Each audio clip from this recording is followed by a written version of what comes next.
Hey, this is Mark coming at you again, man, telling you how to dash right.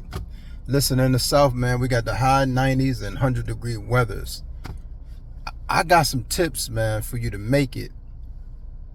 How to stay cool during these extremely hot weathers, man. Because we still got to make the money, man. There's a couple things that we got to do. I'm going to kind of explain to it. You want to drink plenty of water, fluids. Try not to rush it.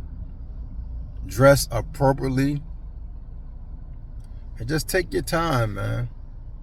Stay calm. Understand that it's hot. You're going to be in and out of your car, in and out of the stores. But just go ahead, man, and have probably a little cooler with you. Drink plenty of water. If y'all got other means or strategies how you do use to stay cool, let us know in the comments section, man. And listen, if you have not done it already, man, subscribe to the channel, like, hit the notification bell, like and share the video, man, and comment below, man. Let's talk about how to stay cool during these extremely hot weather while dashing. Until next time, man, take care. Peace.